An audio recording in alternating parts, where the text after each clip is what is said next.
When my grandfather passed away, our family was thrown into chaos over his estate. I was his only granddaughter, and we'd always had a quiet but close relationship. While my cousins and uncles constantly tried to impress him or manipulate him for favors, I simply spent time with him walking in his garden, reading books together, or helping him organize his photo albums. But when the will was finally read, I was stunned that he left me nothing. Not a dollar. No explanation, just nothing. My Uncle Richard, the self-declared man of the family, smirked across the room. Well, I guess Grandpa saw through the act. He whispered to his wife, loud enough for me to hear. My cousin Bradley laughed out loud and added, "Maybe next time try actually being useful." I was humiliated. My mother just gave me a disappointed look like I had failed the family somehow. And then everyone moved on, dividing up Grandpa's estate like vultures. At first, I was angry. I had been there for him. I wasn't perfect, but I never expected anything. Yet still, I was hurt. So I poured my frustration into working. I was 24 at the time, fresh out of college with an average job and barely any savings. I lived in a tiny studio apartment and used secondhand furniture. While my cousins were buying sports cars with their inheritance money, I was skipping dinners out to make rent. But I had a plan.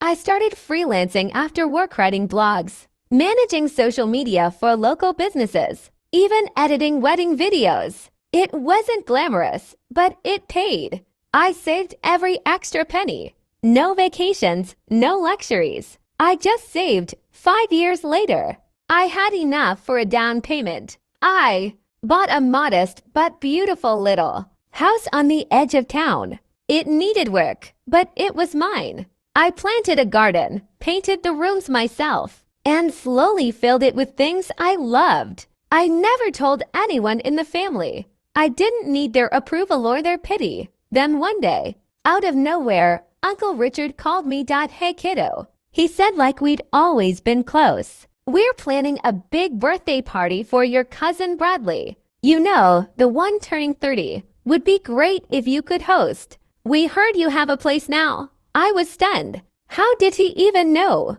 I politely declined. "Sorry, the house is kind of a private place for me. Not really set up for parties." There was silence, then a forced chuckle. "Well, we were hoping you'd be open to something bigger. Bradley's going through some stuff. Job loss, housing issues. We thought maybe you'd consider letting him stay there for a while." Now I was really confused. "Wait, stay where?" "In your house. Just temporarily. You've got space, right? And you know, family sticks together." I laughed. For the first time, I genuinely laughed. "You want me to give my house to Bradley?" Richard's voice hardened. "It's not giving. It's helping. Your grandfather wouldn't want you to be selfish." I paused. "You mean the grandfather who left me absolutely nothing? While Bradley got a sports car. That shut him up for a moment.